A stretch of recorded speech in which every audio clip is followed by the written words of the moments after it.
Fit India movement का 1 साल आज पूरे होने का है। ऐसे में प्रधानमंत्री नरेंद्र मोदी ने देश के फिटनेस इन्फ्लुएंसर्स और स्पोर्ट्स पर्संस के साथ बातचीत की है। फिट इंडिया मूवमेंट में आज टीम इंडिया के कप्तान विराट कोहली मौजूद दिखाई देंगे। आइए अब आपको हम दिखाते हैं प्रधानमंत्री नरेंद्र मोदी क्या संबोधन कर रहे हैं। मिलिंद सोमन, रुजुता दिवाकर कामयाबी प्राप्त किया और लोगों को प्रोत्साहित किया।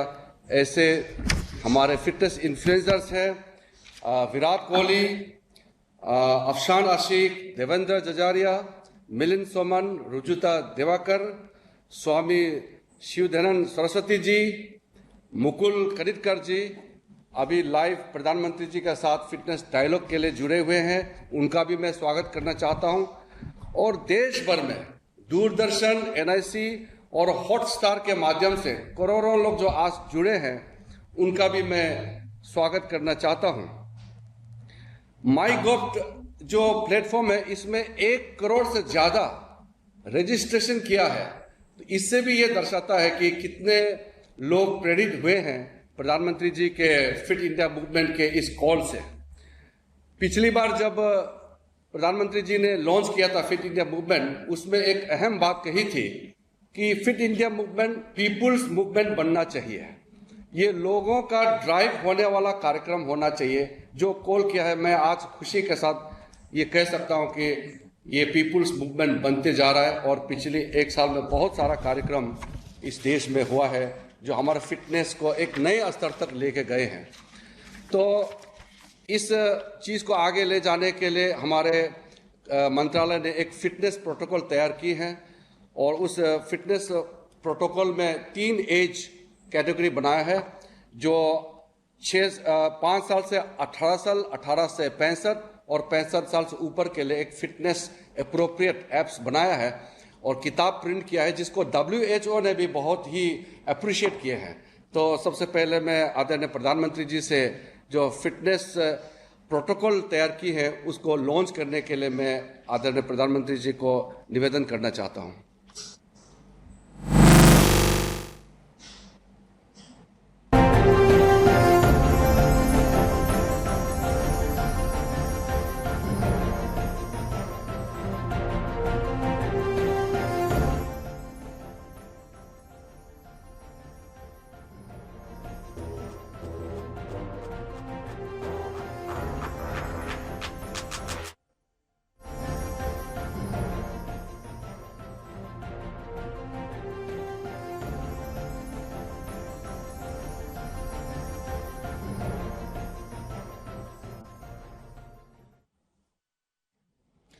धन्यवाद आदरणीय प्रधानमंत्री जी।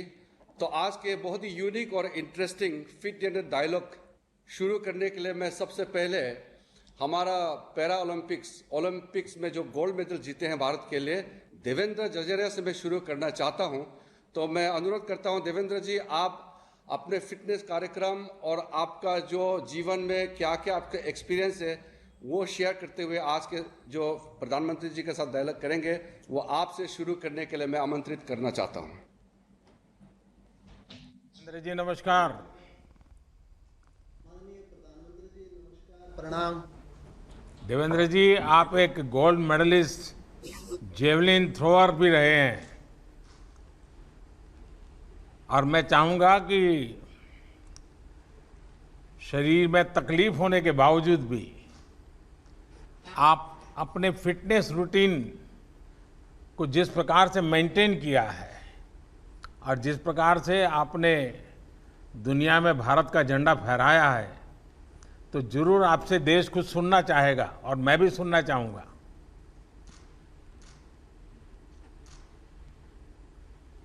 बिल्कुल। जब मेरी 9 साल की उम्र थी तो बिजली का करंट लगने से मुझे हाथ गंवाना पड़ा और मुझे ऐसा लगा कि जब हॉस्पिटल से मैं निकल रहा था तो ऐसा लगा कि मैंने सब कुछ खो दिया मेरी लाइफ में। लेकिन जब मैं घर पे पहुंचा तो माताजी ने कहा कि जाइए बाहर खेलिए आप। तो मैंने कहा कैसे खेलूं, अब मेरे तो हाथ ही नहीं है। लेकिन माताजी ने कहा कुछ नहीं बिगड़ा आपका, आप बाहर निकलिए, खेलिए बच्चों के साथ, आप भी औरों जैसे ही हैं।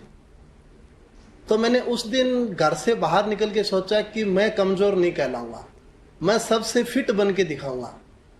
उसके बाद खेल की शुरुआत की और 2 बार गोल्ड मेडल लिया पैरालंपिक्स में, 2 बार वर्ल्ड रिकॉर्ड ब्रेक किया मैंने। लेकिन मेरा ये मानना है कि जो फिट इंडिया जो अभियान चला है 1 साल में, हमें बहुत खुशी है। और सबसे बड़ी बात ये मानता हूँ कि जिस हिसाब से स्वच्छ भारत अभियान चला था घर घर तक, वैसे ये फिट इंडिया जो अभियान है वो भी घर घर तक पहुंचा है। मैं मानता हूँ 5 साल से लेकर के 80 साल तक के बच्चे भी इसमें, बुजुर्ग भी, सभी शामिल हैं। मेरी माताजी की एज 80 साल है, वो भी मॉर्निंग में टहलने जाती है कि मैं भी फिट बनूंगी। तो ये जो हमारा फिट इंडिया अभियान है बहुत ही बड़ा अभियान है ये, और हर व्यक्ति इससे जुड़ा है 1 साल में। देवेंद्र जी, मैं जानता हूं कि जब आपका इतनी बड़ी इंजरी हो गई, आपका एक हाथ एक प्रकार से चला गया और उसके कई परेशानियां आपने झेली। मैंने सुना है कि आपने तो बिल्कुल रिटायरमेंट होने के लिए भी सोच लिया था। तो क्या आपको अपनी फिटनेस को रिगेन किया और कई मेडल भी जीते जैसा आपने बताया। मैं जानना चाहूँगा, देश जानना चाहेगा, ये कैसे संभव हुआ? मेरा ये मानना है कि जिंदगी में कभी हार नहीं माननी चाहिए। जब शोल्डर में बहुत बड़ी इंजरी हुई तो मैंने खुद ने सोचा कि रिटायरमेंट ले लूं, लेकिन मन में ये है कि नहीं, इसको ठीक करूंगा मैं। आपके अंदर सबसे पहले खुद पे कॉन्फिडेंस होना जरूरी है। तो मैंने अपने आप पे विश्वास किया कि मुझे ये ठीक करनी है। उसके लिए मैंने बहुत एक्सरसाइज की। आज भी मुझे 1 घंटे सिर्फ हाथ की शोल्डर की जो इंजरी है उस पर 1 घंटे देना पड़ता है, वो अलग से टाइम निकाल रखा है मैंने। और मैं मानता हूं कि जिंदगी में कभी हार नहीं माननी चाहिए। किस प्रकार से शोल्डर की एक्सरसाइज कैसे करते हैं, थोड़ा दिखा दीजिए। मैं अलग अलग करता हूं, जैसे ये एक्सरसाइज करता हूं, ये एक्सरसाइज करता हूं, अलग अलग टाइप की एक्सरसाइज। जिस हाथ को इंजरी हुई है वहां क्या कर सकते हैं? वहां ये शोल्डर में इंजरी हुई थी, इसके लिए अलग अलग एक्सरसाइजें रहती हैं मेरी। शोल्डर से जैसे थेराबैंड एक्सरसाइज। वो आपका हाथ ऊपर होता है, जो इंजर हाथ है वो ऊपर होता है? नहीं, ये भी हाथ ऊपर होता है मेरा। हाँ, हाँ बताइए। तो इसके लिए मैं अलग अलग एक्सरसाइज करता हूं। जैसे किसी टाइम में थेराबैंड तो मेरे पास नहीं थी, लेकिन मैं ट्यूब से भी एक्सरसाइज करता था। साइकिल ट्यूब लेके आते थे, हम खरीद के लेके आते थे, उससे एक्सरसाइज करते थे, क्योंकि उस टाइम में मेरे पास संसाधन बहुत कम थे। चलिए देवेंद्र जी, आपने तो एक बड़ा प्रेरक काम किया है और लोगों का हौसला भी बुलंद किया। और जब आपने बताया कि आपकी माताजी आज 80 साल की उम्र में भी टहलने जाती हैं, ये अपने आप में माँ के आशीर्वाद आप पर भी बने हैं। मेरी आपको बहुत शुभकामनाएं। आइए हम अब जम्मू कश्मीर चलते हैं, बेटी अफसान से बात करेंगे। अफसान ने वैसे अफसान, आपने तो फुटबॉल में कमाल करके दिखाया है और फुटबॉल के फैंस ज़्यादातर कहते हैं band it like a Beckham, लेकिन मुझे भरोसा है कि अब वो कहेंगे S it like a Afsan. Thank you so much sir, thank you so much. मुझे यहाँ पे अपनी बात कहने का मौका दिया, मुझे इतने बड़े प्लेटफॉर्म पे लेकर आए आप। मुझे बहुत ही खुशी होती है कि मैं अपने जम्मू एंड कश्मीर स्टेट को रिप्रेजेंट करती हूँ। बिकॉज मैं अभी बेसिकली जम्मू कश्मीर से हूँ, बट मैं मुंबई के पीफा क्लब में खेलती हूँ एज अ गोलकीपर। तो मुझे बहुत खुशी होती है कि जब मेरे घर वालों ने मुझे सपोर्ट नहीं किया था, तब मैंने वो डिसीजन लिया कि नहीं, मुझे थोड़ा बहुत अपनी फैमिली के साथ, अपने सोसाइटी के साथ स्ट्रगल करके इस चीज़ को आगे बढ़ाना चाहिए, ताकि हमारी सोसाइटी में भी थोड़ा चेंज आए। वो लड़कियों को आगे देखना चाहिए, जो आजकल बहुत ज़्यादा हो रहा है। मैं जब भी बाहर जाती हूँ तो लड़कियों को एक्सरसाइजेस करते हुए, वॉक करते हुए या ग्राउंड में देखती हूँ, तो मुझे बहुत ही खुशी होती है कि हमारे JNK स्टेट की लड़कियां भी आगे आ रही है, not even Jammu and Kashmir, all over country जितनी भी लड़कियां उनको आगे आना चाहिए, ना कि पीछे रहना चाहिए। हमें अपनी बात हर किसी के सामने रखनी चाहिए और खुद को फिट रखना चाहिए, जो बहुत ही बड़ी बात है, क्योंकि एज अ लाइक संसार में बोला जाता है कि औरत पे बहुत सारी चीज़ें डिपेंड करती है, जैसे औरत माँ होती है, बेटी होती है, किसी की बहू भी बनती है, तो उसको बहुत सारी चीज़ों से गुजरना पड़ता है। तो उस चीज़ के लिए एक लड़की को फिट रहना बहुत ज़रूरी है। मैं बताऊं जी, आपने जिस प्रकार से अचीव किया है, एक कश्मीर की बेटियों के लिए, देश के लिए भी एक इंस्पिरेशन है, लेकिन कश्मीर की बेटियों के लिए आप एक बहुत बड़ा इंस्पिरेशन बन गई हैं। और आपने खुद ने तो तपस्या की है, लेकिन कई बच्चियों को जीवन में कुछ कर दिखाने के लिए आपने उनको इंस्पायर किया है, इसलिए आप सचमुच में बधाई के पात्र हैं।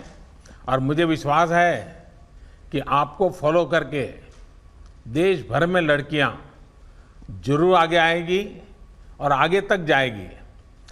लेकिन आप तो गोलकीपर के रूप में भी काम करती हैं। जी सर, मैं एज अ गोलकीपर मेरा पोजीशन है।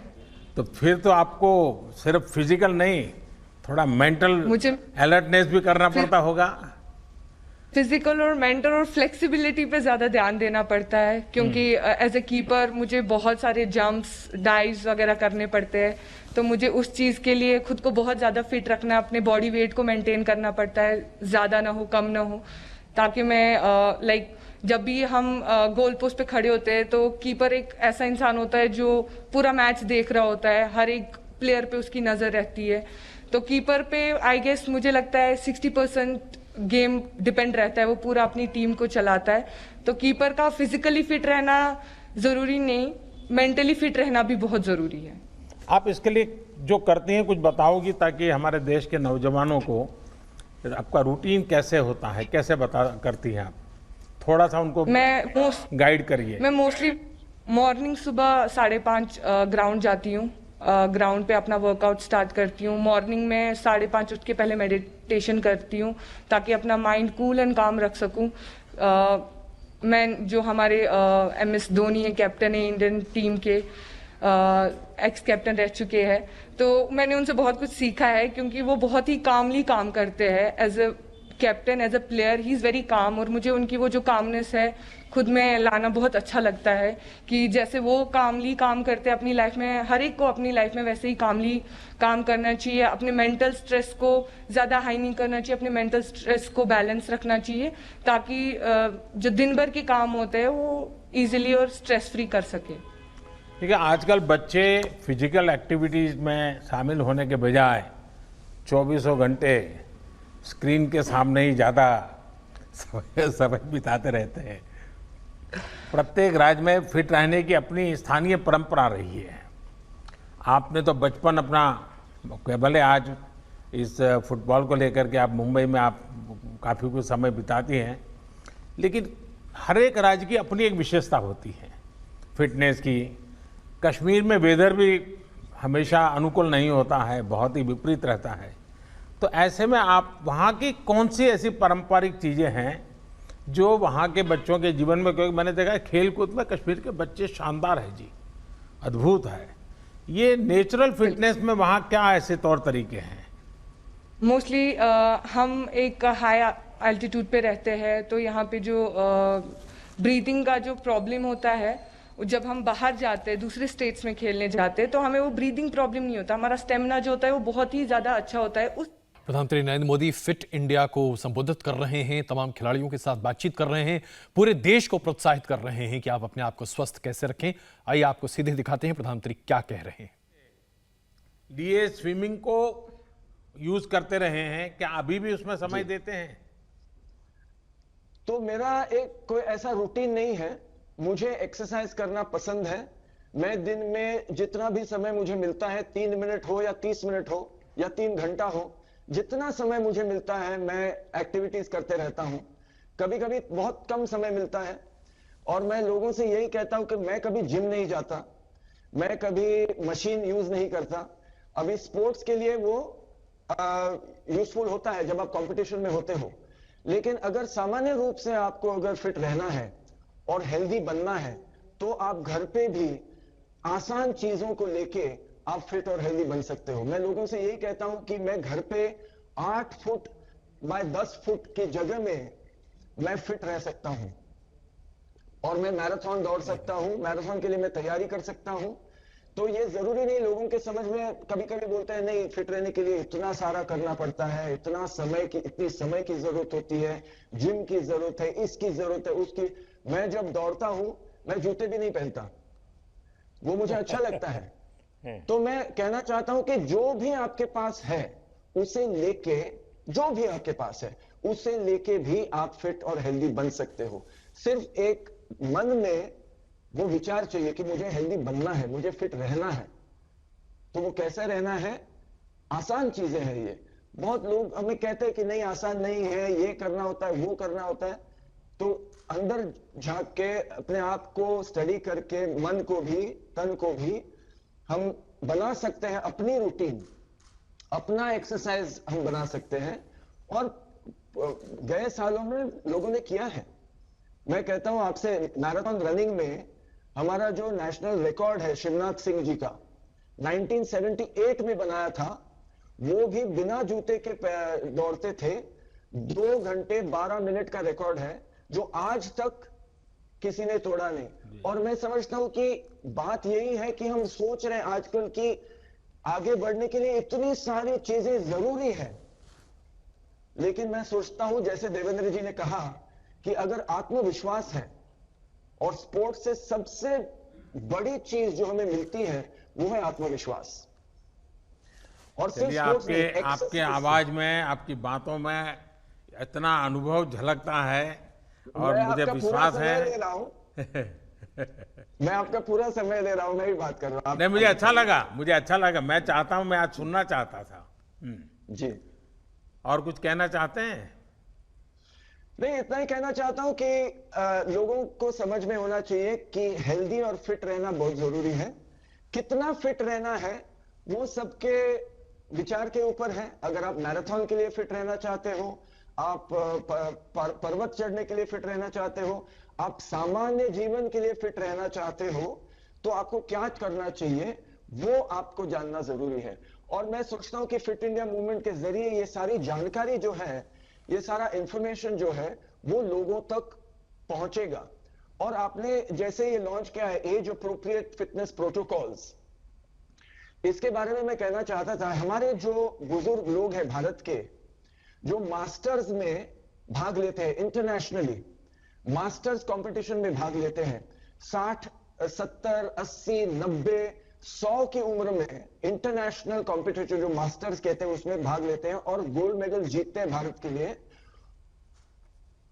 उनको अगर हम रिकॉग्नाइज करें तो लोगों के, आम लोगों के समझ में आएगा कि 40 की उम्र में जिंदगी खत्म नहीं होती, जिंदगी की शुरुआत हो सकती है 40 की उम्र में, 50 की उम्र में, 60 की उम्र में, 70 की उम्र में। जो पिंकाथॉन मैंने कहा आपसे इससे पहले, जो एक इवेंट है हम करते हैं औरतों के लिए, उनकी फिटनेस बढ़ाने के लिए, उसका मैस्कॉट है एक हमारी औरत जो पंजाब की है, मन कौर, आप तो जानते ही होंगे उनको। वो 104 साल की है। मिला हूं उनको। उन्होंने रन मिला है, बिल्कुल, मैंने देखे हैं फोटो, उन्होंने दिखाया मुझे फोटो कि उन्होंने रनिंग की शुरुआत की 93 की उम्र में। तो ये जो कहानियां हैं जो भारत कर सकते हैं, बुजुर्ग लोग, बहुत इंपॉर्टेंट है कि वो क्या कर रहे हैं आजकल, स्पोर्ट्स में क्या कर रहे हैं, एक्सरसाइज में क्या कर रहे हैं। क्योंकि वो तो पहले के जमाने के हैं, उनको जिम नहीं, सप्लीमेंट्स नहीं, एनर्जी ड्रिंक नहीं, कुछ नहीं लगता। मिलिंद जी, आपको ढेर सारे लोग ढेर सारे सवाल भी पूछते होंगे, आपके मन में भी कई सवाल खड़े होते हुए है ना? आपके लिए एक सवाल है, मेरे लिए एक आपके लिए सवाल है। एक मेंटल चीज है। अभी हम देखते हैं कि जो भी हम करना चाहते हैं लाइफ में, अक्सर लोग ऐसे भी होते हैं जो हमें पीछे रखते हैं, बोलते हैं कि नहीं नहीं ऐसा मत करो, वैसा मत करो, ये नहीं होगा, तुमसे नहीं होगा, या ये बहुत गलत है, तुम ये नहीं ना, ऐसे बहुत लोग होते हैं।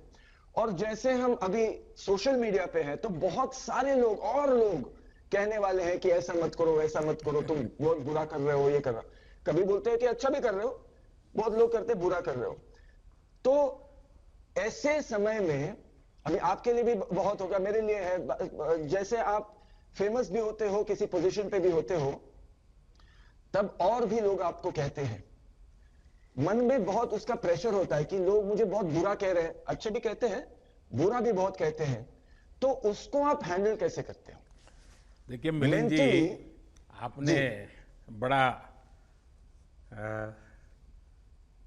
अनोखा सा सवाल पूछा है। हमारे यहाँ कहा जाता है, निंदक नियरे राखिए, आंगन कुटी छवाए, जी बिन पानी साबुन बिना निर्मल करे सुभाए। देखिए किसी भी काम को खुद के लिए नहीं करते, निजी स्वार्थ के लिए नहीं करते, हम पूर्ण समर्पण भाव से एक डिटैचमेंट के साथ जब करते हैं, सर्वजन हिताय सर्वजन सुखाय काम करते हैं, और अच्छा काम भी मोह भाव के बजाय कर्तव्य भाव से करते हैं, तो मेरा अनुभव है कि तनाव नहीं आता है, ऊपर से ऊर्जा आती है, नया करने की ऊर्जा आती है। उसी प्रकार से मुझे लगता है कि प्रतिस्पर्धा को हमने टांग खींचना नहीं मानना चाहिए। मैं समझता हूं प्रतिस्पर्धा एक तंदुरुस्ती की निशानी है, एक सोचने का तरीका है जी पर यह तंदुरुस्ती तब अनुभव होगी जब हमारा ध्यान खुद से प्रतिस्पर्धा पर होगा। जी और मैं मानता हूं कि हर किसी ने अपनी लकीर बड़ी करने पर ध्यान केंद्रित करना चाहिए, दूसरे की लकीर कम करने में समय बर्बादी नहीं करना चाहिए। बिल्कुल बातें बिल्कुल। चलती हैं, चलती रहेगी। जी। चलिए मिलिंद तो जी, एक मुझे बहुत आपने अच्छा एक- लगा आज आपसे बात करने का मौका मिला। ठीक, थैंक यू भैया। थैंक यू, बहुत ही बड़ा थैंक यू। आइए रुजुता जी से बात करते हैं, क्योंकि लोगों को लगता है कि फिटनेस का मतलब है खाना पीना। नमस्ते नमस्ते रुजुता जी। नमस्ते honourable Modi ji, thank you very much. यहाँ आके आपके साथ, आप सबके साथ मिलके और खास करके आपके साथ बातें करके बहुत अच्छा लगा। मुझे तो यही लगता है कि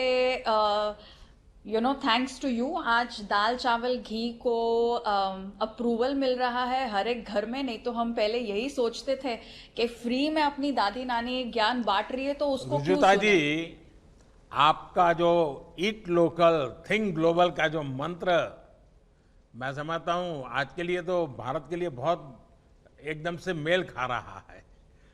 और ये काफी कुछ जो मैं बताता रहता हूं, वोकल फॉर लोकल, और उसको भी एक प्रकार से बल दे रहा है। और बिल्कुल आप तो हमेशा ईट लोकल के मंत्र को लेकर के हमेशा अपनी बात बताती हैं, और लोगों को आपकी बातों में रुचि भी है।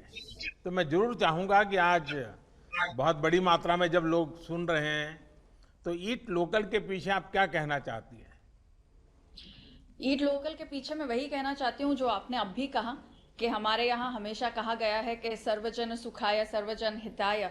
तो जब हम लोकल खाएंगे तो हर कोई अलग अलग खाता है, तो उनके यहाँ का जो खाना है उनके रीजन के हिसाब से जो वहाँ पर बनता है वही लोग खाते। अगर खाएंगे तो वहाँ के फार्मर्स के लिए या वहाँ के लोकल इकोनॉमी के लिए भी अच्छा है, और ओवरऑल अर्थ के इकोलॉजी के लिए भी अच्छा है, और हमारे हेल्थ के लिए तो अच्छा है ही। और ये नहीं होना चाहिए कि जब तक के कोई हैशटैग में हमारे ही खाने को हमारे सोशल मीडिया पर नहीं दिखाता, तब तक हम लोग उसकी वैल्यू नहीं करते। जैसे कि घी को देख लीजिए आप। घी by the way PM sir, अभी आजकल यूएस में सबसे गूगल्ड वर्ड है how to say ghee, that's the most Googled word.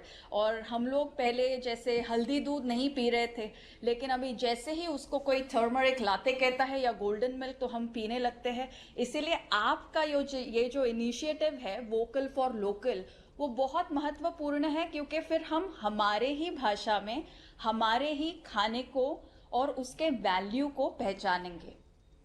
देखिए रुजुता जी, मैं कोरोना के माहौल के कारण मैं मेरी माँ से कोशिश करता हूँ हफ्ते में 1-2 बार बात हो जाए।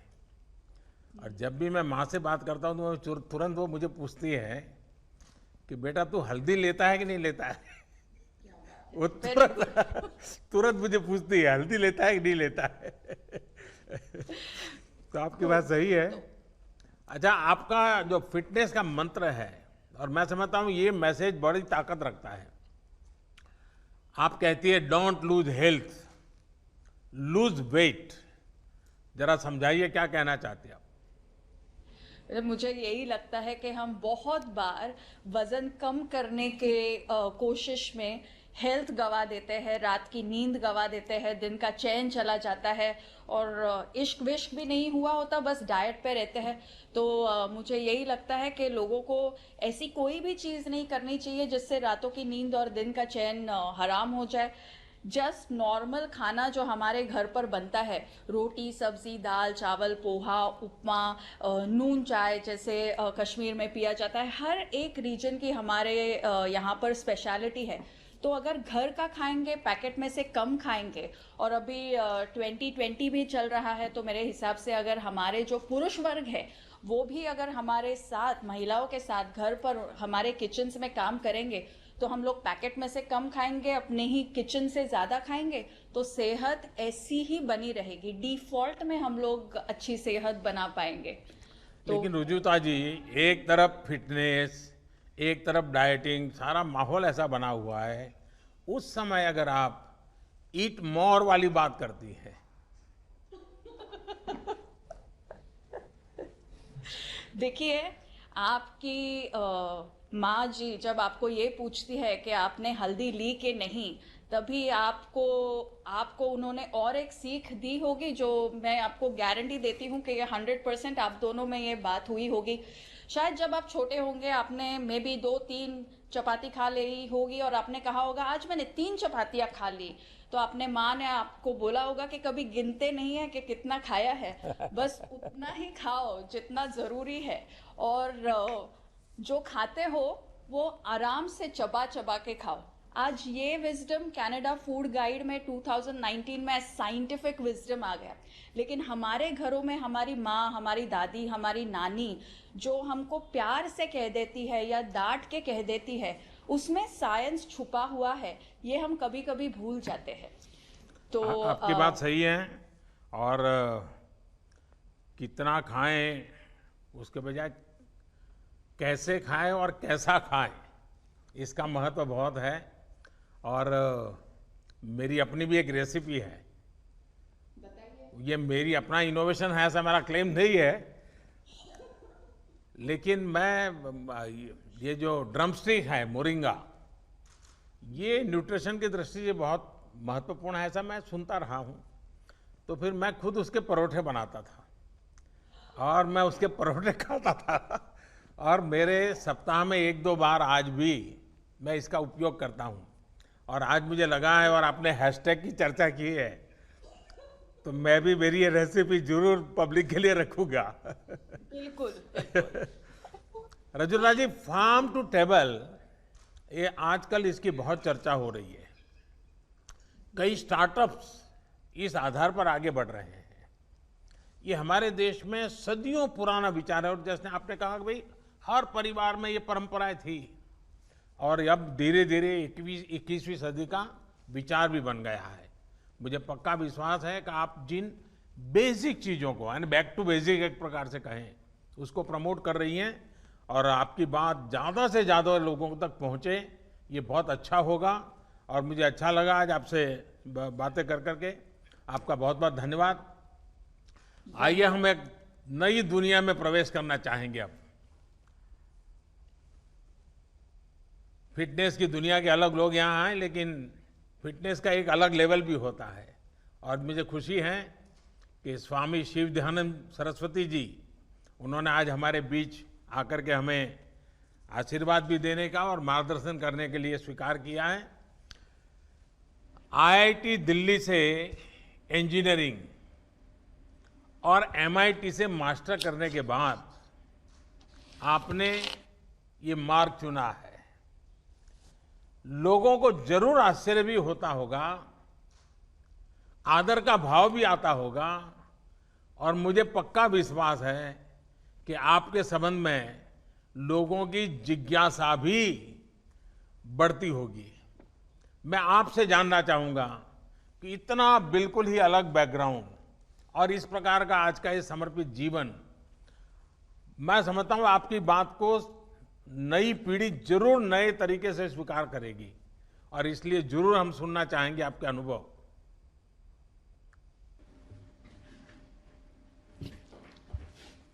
हरिओम तत्सत।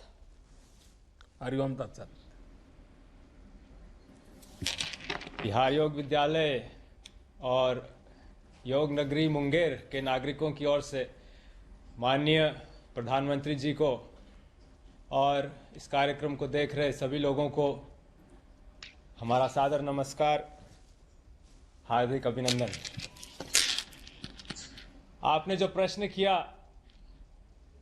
माननीय प्रधानमंत्री जी, उसका उत्तर भी आप एक रूप से दे ही चुके हैं। सर्वजन हिताय और सर्वजन सुखाय का जो मंत्र आपने अपने जीवन का हम लोगों के सामने रखा है, वही एक प्रेरक, वही एक प्रोत्साहक का कार्य करता है और जीवन में समर्पण का एक क्षण लाता है।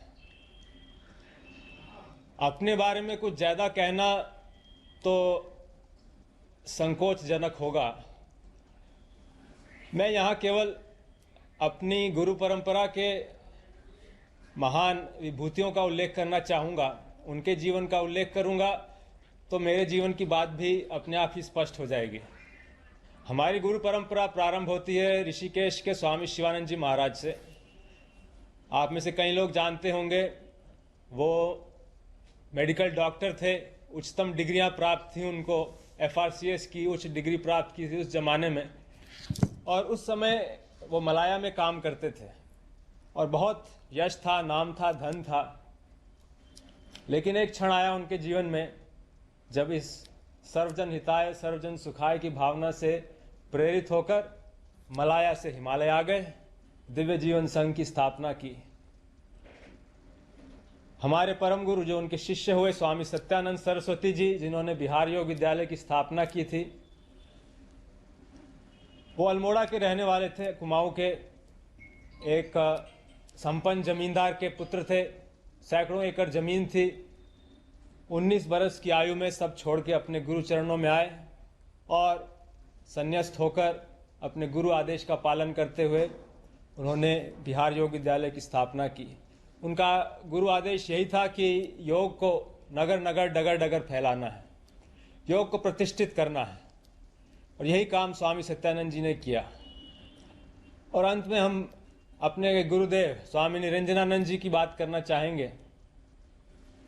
4 वर्ष की आयु में वो अपने गुरु के पास रहने के लिए आ गए। 4 वर्ष की आयु, जिस समय बच्चे खिलौनों से खेल रहे होते हैं, उन्होंने सब कुछ छोड़ के अपना जीवन समर्पित किया। राजीव, आपको एक बार फिर ले चलते हैं। फिट इंडिया को संबोधित कर रहे हैं प्रधानमंत्री नरेंद्र मोदी और प्रधानमंत्री नरेंद्र मोदी के साथ मौजूद हैं क्रिकेट कैप्टन विराट कोहली। नमस्कार सर। आप दुबई में से आज समय निकाला और वहाँ तो ये खेल आपका बड़ा तनावपूर्ण रहता है, उसमें भी आपने और अपनी भागदौड़ भरी जिंदगी में अभी जो फिटनेस रूटीन फॉलो करते हैं, मैं जरूर चाहूंगा, देश भी जानना चाहेगा, क्योंकि नौजवान आपको आपकी हर गतिविधि को देखता है, ये आपको कैसे मदद करता है? पहली बात तो बहुत बहुत धन्यवाद सर, यहाँ पे हम सबको बुलाने के लिए। एक सब लोगों ने फिट इंडिया मूवमेंट के बारे में बात करी और इसके फायदे, इसके लाभ हमको रोज अपनी डेली लाइफ में किसी ना किसी तरीके से दिखते हैं। सबने अपने एक्सपीरियंसेस बताए। मिलिंद जी ने भी बहुत अच्छी बातें रखी, बहुत इंस्पिरेशनल उनका भी काम रहा है, उनकी जर्नी रही है पिछले कुछ सालों में, मैंने भी बहुत ऑब्जर्व किया है। और मेरे खुद के एक्सपीरियंस में सर एक ट्रांजिशन एक्सपीरियंस करने को मिला मुझे, कि जिस पीढ़ी में हम खेलना शुरू हुए और जो उस समय खेल की हमारी डिमांड्स थी, वो बहुत तेजी से बदली एक समय के बाद। और मुझे ये एक्सपीरियंस हुआ कि जो एक हमारा सिस्टम बन चुका था, हमारा एक रूटीन बन चुका था, वो हमारे खेल के डिमांड्स के लिए सही नहीं था और उसे बदलना ज़रूरी था, क्योंकि हमारा खेल बहुत तेज़ी से आगे बढ़ रहा था और मुझे ऐसा महसूस हुआ कि हम कुछ फिटनेस के पॉइंट ऑफ व्यू से पीछे छूट जा रहे थे। हमारी स्किल में कभी कोई प्रॉब्लम नहीं थी। तो एक स्वामी जी ने भी बात रखी, आपने भी बात करी, मिलिंद जी ने भी पहले बताया, एक जो सेल्फ रियलाइजेशन की बात है कि आपको खुद से रियलाइज हो कि मुझे क्या बदलना है अपने अंदर। तो मुझे वो एक समय पे खुद भी एक्सपीरियंस हुआ कि नहीं, फिटनेस जो है वो प्रायोरिटी होनी चाहिए। और अगर मैं आपको ऑनेस्टली बताऊं तो पहले खेल को अच्छा करने के लिए फिटनेस मैंने शुरू करी, लेकिन आज अगर प्रैक्टिस मिस भी हो जाए तो मुझे इतना खराब नहीं लगता, लेकिन अगर फिटनेस सेशन मेरा मिस हो जाए या एक्टिविटी मिस हो जाए तो मुझे ज्यादा खराब लगता है। तो इसके फायदे जो हैं सर, वो सबसे पहले आपको ये जो नया मंत्र जगा तो दिल्ली के छोले भटूरे का ही बहुत दुखता हुआ होगा। बहुत ज्यादा सर, मतलब जो अभी हमने थोड़ी देर पहले बात करी कि हमारा जो नेटिव डाइट है, एक जिस रीजन से हम आते हैं उसका जो हम वो खाते हैं, उससे मैंने कभी एक्सपीरियंस नहीं किया कि हेल्थ इश्यूज हुए हो या किसी को कोई बीमारियों का सामना करना पड़ा हो। मेरी खुद के एक्सपीरियंस में मेरी नानी, मैंने बहुत समय तक देखा, इतनी ज्यादा उम्र में भी उनकी हेल्थ हमेशा ठीक रही, हमेशा उन्होंने घर का सिंपल खाना खाया। तो मैं जब पला बड़ा तो शहरी खाना, मतलब बहुत ज्यादा बाहर का खाना होता था, खेलने कूदने जाते थे तो आते जाते बहुत सारी चीजें ऐसी खा ली कि जो हेल्थ पॉइंट ऑफ व्यू से अच्छी नहीं है। तो डाइट का भी एक बहुत बड़ा कंट्रीब्यूशन था, जो डिसिप्लिन नहीं था। तो वो फिटनेस, फिजिकल फिटनेस और डाइट दोनों चेंज करना पड़ा सर। उसकी वजह से ही चेंजेस आने शुरू हुए। और मैं इस चीज से इसलिए रिलेट कर पाता हूँ क्योंकि जैसे हमारे खेल में चेंजेस आए, आज की लाइफ की भी डिमांड्स बहुत ज्यादा हो गई हैं, बहुत हेक्टिक हो गई है लाइफ। तो अगर हम अपनी फिटनेस को उस पेस के साथ नहीं रखेंगे, सिंक में नहीं रखेंगे, तो हम पीछे छूटते चले जाएंगे। तो अगर हम लोग अपनी फिटनेस को नहीं इंप्रूव करते तो हमारे खेल में भी आज हम बहुत पीछे छूटते चले जाते, क्योंकि आप सिर्फ अपनी स्किल पे डिपेंड नहीं कर सकते। आपका जो मेंटल स्ट्रेंथ है, वो आपका शरीर कितना तंदुरुस्त है और आपका दिमाग कितना तंदुरुस्त है, उस दोनों का एक कॉम्बिनेशन साथ में चलता है। तो अगर मेरा शरीर सपोर्ट नहीं कर रहा है जो मेरा दिमाग सोच रहा है, तो मैं जो करना चाहता हूँ मैं नहीं कर पाऊंगा। तो मुझे आपके सामने कैलोरी कम करने का भी तो चैलेंज रहता होगा और इतना बड़ा काम करने का भी चैलेंज रहता होगा, उसको कैसे हैंडल करते हैं? सर मैंने अभी जो अपने अनुभव में मैंने ये चीज एक्सपीरियंस करी है, वो ये है कि खाने के बीच में समय देना बहुत जरूरी है। हम लोग बहुत बार खाते हैं और फिर बड़ी मील के बाद वो छोटा पोटा खाते चले जाते हैं पूरा दिन। तो वो जो हमारा सिस्टम है उसको कहीं प्रोसेस करने का मौका ही नहीं मिलता खाने को, और रात तक हम खाते चले जाते हैं। तो मैं जब छोटा भी था तो 11:30-12 बजे डिनर हो रहा है, उसके बाद मीठा खा के एकदम सो गए, कुछ एक्टिविटी नहीं, कुछ उसके बाद वॉक नहीं। तो आई थिंक ये छोटी छोटी चीजें जो है जो बहुत मैटर करती हैं कि आप अपने अंदर के सिस्टम को भी कितना समय दे रहे हैं उस खाने को प्रोसेस करने के लिए जो आप खा रहे हैं। तो उसके लिए अवेयरनेस बहुत जरूरी है कि आप किस वजह से कर रहे हैं। आप अपने आप को ओवरऑल फिट रखने के लिए कर रहे हैं या फिर सिर्फ वेट लॉस के लिए कर रहे हैं, जैसे अभी रुजुता जी ने बोला। तो प्रायोरिटी बहुत जरूरी है अपने दिमाग में कि आपकी इंटेंशन ठीक होनी चाहिए, फिर अकॉर्डिंगली आपके रिजल्ट्स भी वैसे ही आएंगे बाहर। मैंने सुना है कि इन दिनों टीम के लिए एक योयो टेस्ट हो रहा है। क्या ये कैप्टन को भी ये योयो टेस्ट करवाना पड़ता है कि आपको छुट्टी होती है? और योयो टेस्ट होता क्या है, क्या क्या क्या करना पड़ता है?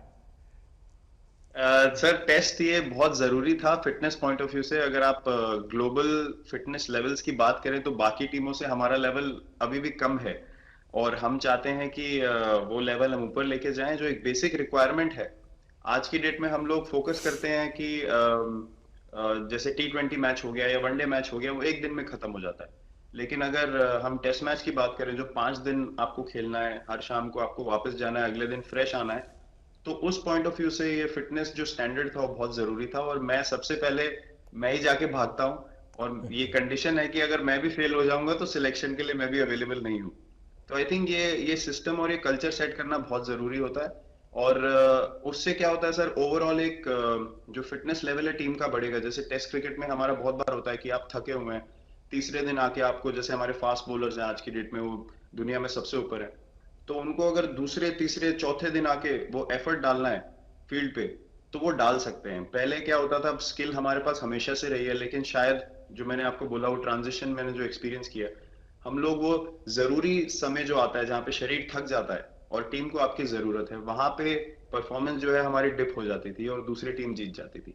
आज की डेट में हमारी फिटनेस की वजह से हम वो जरूरी समय में उस चीज को कैपिटलाइज कर पा रहे हैं और हमारे रिजल्ट्स उसी तरीके से आ रहे हैं। तो एक sir benchmark I think elite sports में होना जरूरी है, उससे एक फिटनेस विराट कल्चर जी, बना। मैं देख रहा हूं कि आपका टाइम मैनेजमेंट तो है ही है, लेकिन फिर भी आपकी एक्टिविटी इतनी नजर आती है ना, मैं भी कभी कभी फॉलो करता हूं, कभी थकान नहीं लगती क्या आपको? सर थकान अगर मैं ऑनेस्टली आपको बोलूं, थकान हर किसी को होती है। अगर आप फिजिकल एफर्ट करेंगे तो थकान होगी, लेकिन अगर आपका लाइफस्टाइल अच्छा है, अगर आप खा अच्छा रहे हैं, अगर आप फिटनेस रेगुलरली कर रहे हैं, आपकी रिकवरी अच्छी है, तो आपकी स्लीप अच्छी है, स्लीप पैटर्न्स अच्छे हैं, तो आपकी रिकवरी तेज होगी।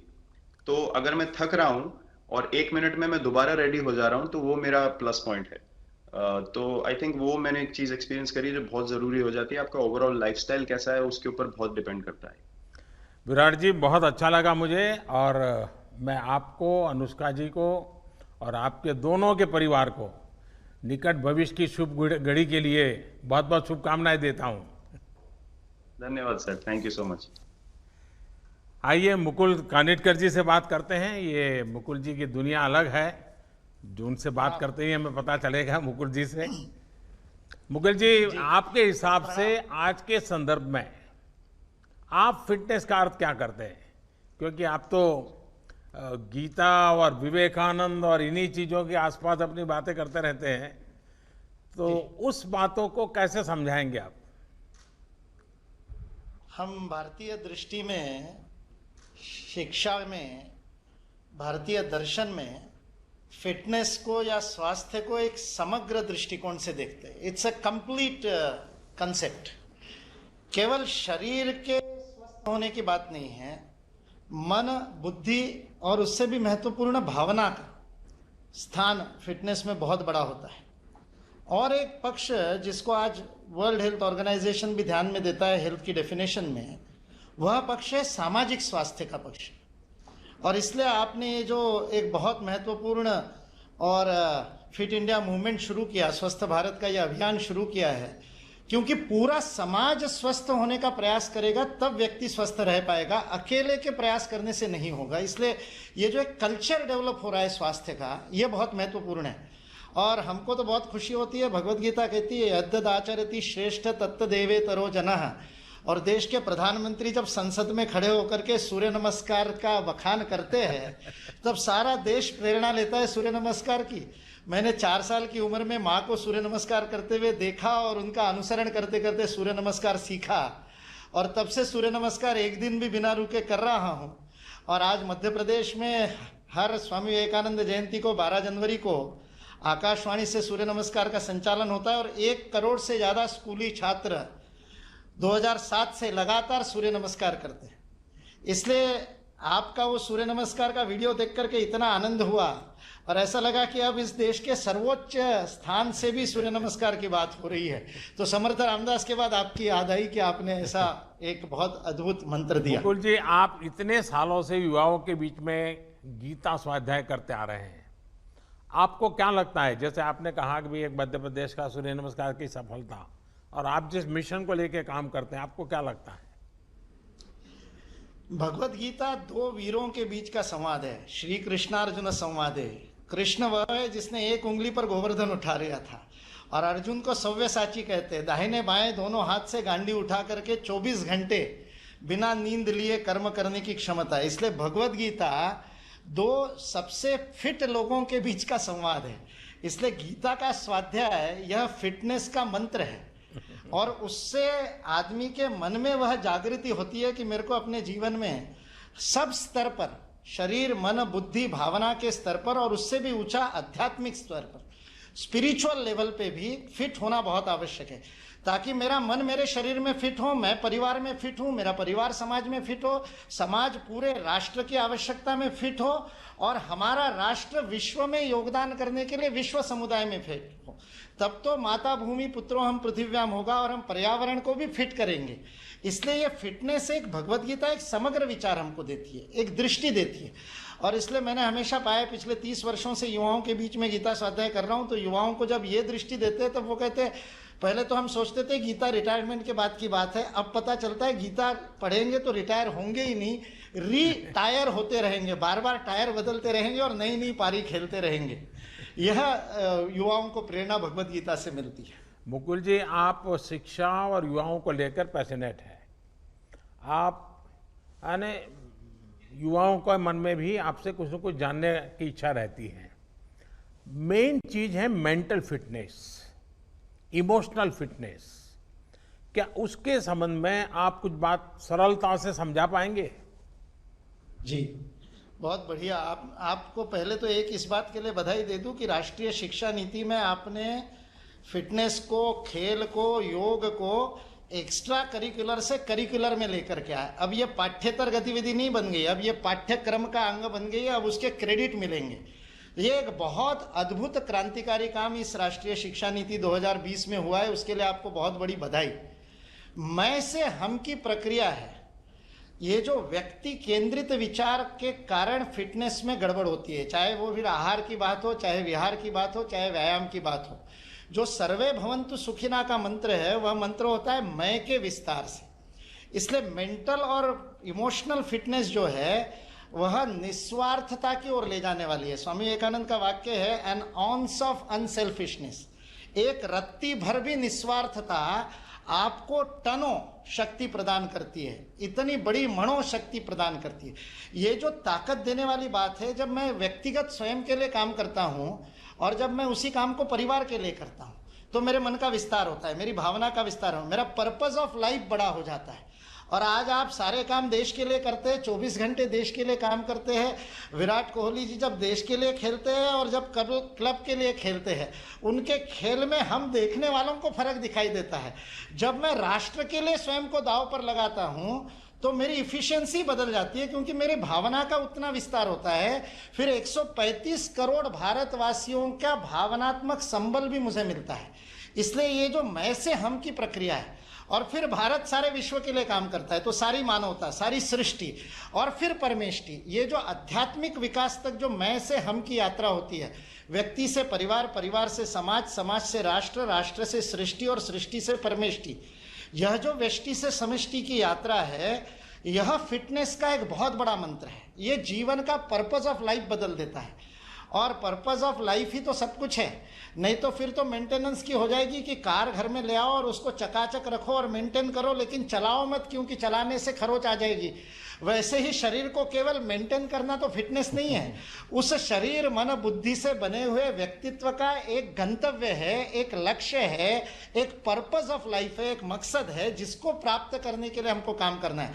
और जब इस देश के 135 करोड़ लोगों के मन में राष्ट्रहित गंतव्य हो जाएगा, मेरा छोटा से छोटा व्यापार भी, मेरी छोटी से छोटी नौकरी भी, मेरा छोटा से छोटा कर्म भी मैं भारत के लिए योगदान कर रहा हूं, ये भाव आ जाएगा, तो फिर फिट रहना मेरा कर्तव्य हो जाएगा, मेरी ड्यूटी हो जाएगा, मेरा धर्म हो जाएगा। लग्जरी नहीं रहेगा, it won't be a luxury, it will be my prime duty कि मैं फिट रहूंगा तो भारत फिट रहेगा। इसलिए इस भाव को आपने जगाया, इसके लिए आपको बहुत बहुत मन से प्रणाम और हृदय से धन्यवाद।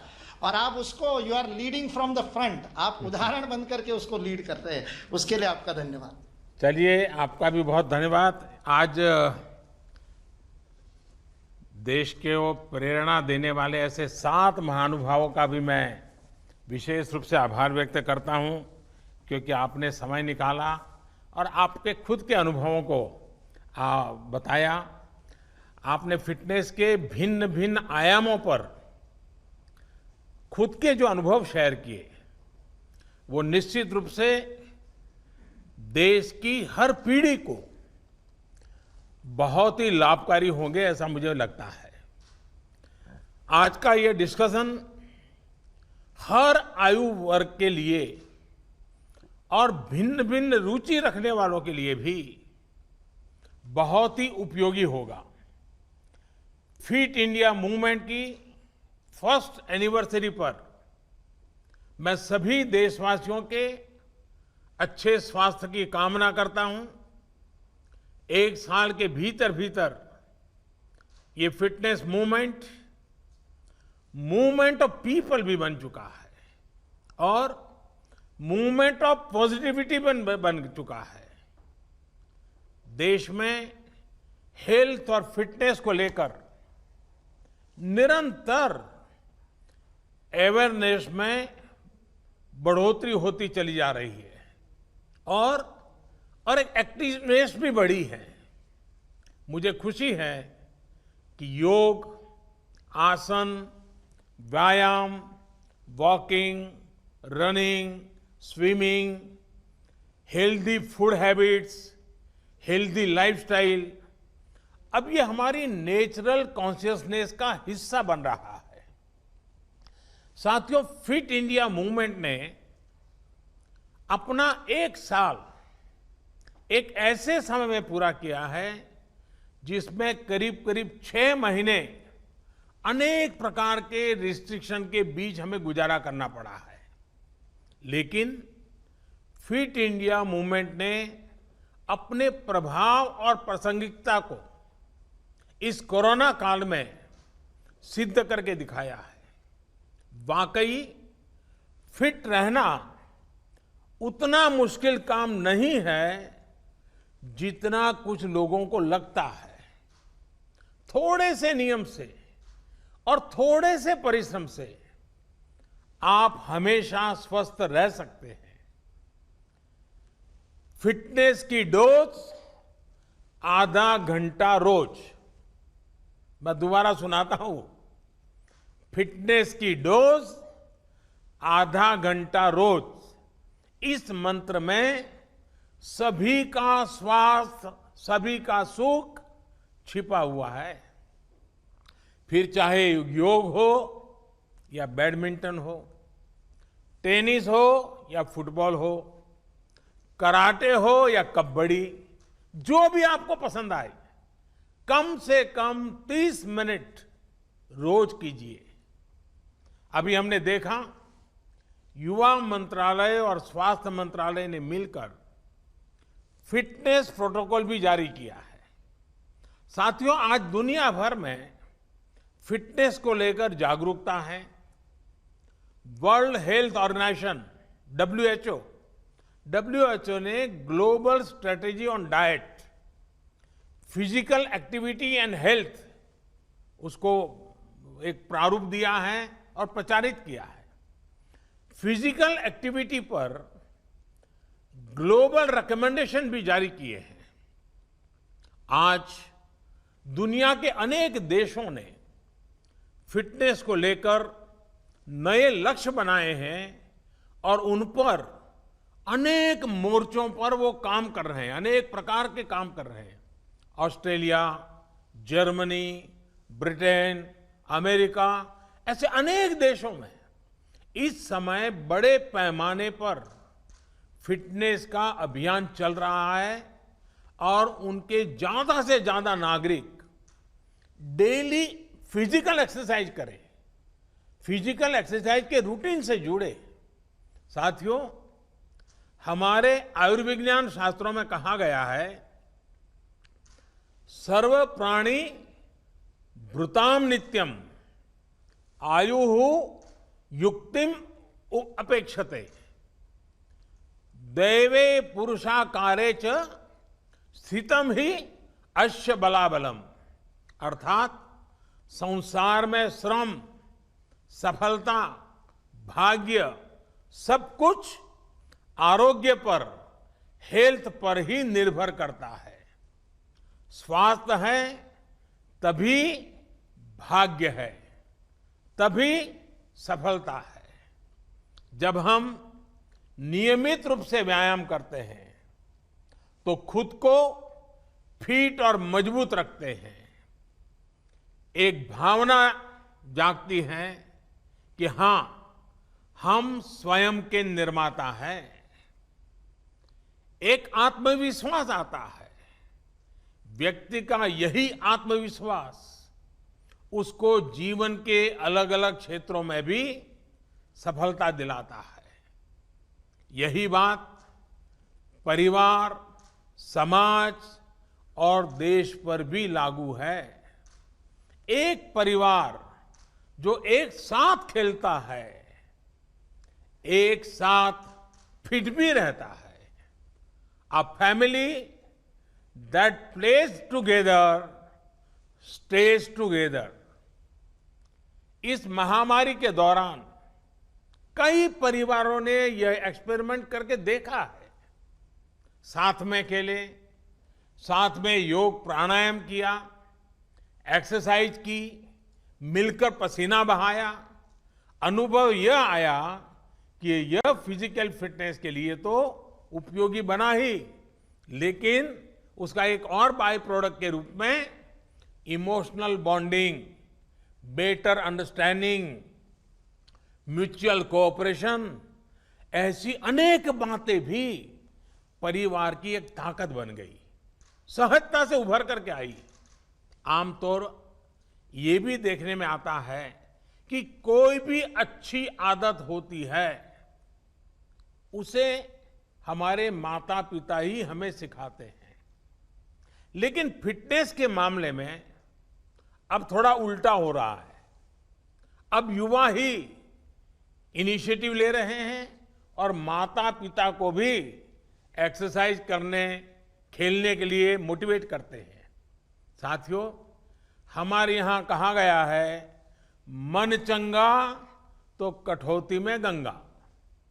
ये संदेश स्पिरिचुअली और सोशली तो महत्वपूर्ण है ही, लेकिन इसके और भी गहरे निहितार्थ भी जो हमारी डेली लाइफ के लिए बहुत जरूरी है। इसका एक ये भी मतलब है कि हमारी मेंटल हेल्थ भी बहुत इंपॉर्टेंट है।